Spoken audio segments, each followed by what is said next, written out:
आपण जे निवडणूक आयोगाकडून जेव्हा इलेक्शन संपतं तेव्हा C17चा फॉर्म घेतो, पण ते जे मशीन आलंय त्या 3 नंबरच्या काउंटरला, त्या मशीनचा अनुक्रमांक नंबर आणि ह्या C17चा अनुक्रमांक नंबर कुठंच मॅच होत नाही. अधिकारींचं म्हणणं येत होतं आपण मशीनचं ही उघडून त्याच्यानंतर मतमोजणी. आता चालू आहे बोलणं, बघू काय मार्ग निघतंय. परिस्थिती अशी आहे, दुसऱ्या फेरीला जी 3 नंबर वार्ड प्रभाग क्रमांक 3चं सेकंड फेरीची मशीन मध्ये आपण जे निवडणूक आयोगाकडून जेव्हा इलेक्शन संपतं तेव्हा C17चा फॉर्म घेतो. जेव्हा त्या मशीनला सील वगैरे केले जातात, ती सीलचे अनुक्रमांक नंबर वगैरे असतात, ते C17वर असतात. सदरील अधिकारी जो असतो त्याचे सिग्नेचर वगैरे असतात त्या C17च्या फॉर्मवर.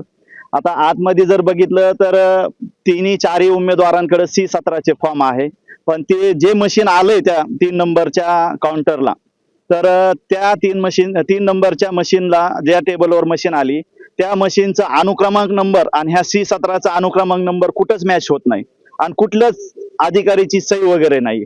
आमच्या निष्पन्नात आतापर्यंत आलंय. आता निवडणूक जी प्रक्रिया थांबलेली आहे खास कारण तेच आहे. आमचे काही पदाधिकारी त्याच्यावरच आहे ही करून. अधिकारींचं म्हणणं येत होतं आपण मशीनचं ही उघडून त्याच्यानंतर मतमोजणी, पण तिथालचे जे 3 नंबर काउंटरवर जे बी बूथ पोलिंग हे आहे मतमोजणी सदस्य आहे ते एक्सेप्ट करत नाहीये. आता चालू आहे बोलणं, बघू काय मार्ग निघतंय. आता मतमोजणी बंद आहे का? हो, थांबवलेली आता. प्रभाग क्रमांक 3 प्रभाग क्रमांक ऍक्च्युली काय आहे, मतमोजणी पूर्ण 12 टेबल आहे.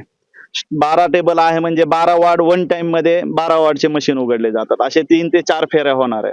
सेकंड फेरीमध्ये 3 नंबर प्रभाग क्रमांक 3चा हे घोळ झालेला आहे. हा, थांबवलेली काउंटिंग सध्या थांबवली आहे. सेकंड राऊंड झालेला आहे. सेकंड राऊंडलाच हा प्रॉब्लेम आलेला आहे. महाराष्ट्रातील सर्व बातम्यांचे विश्वासार्ह व्यासपीठ,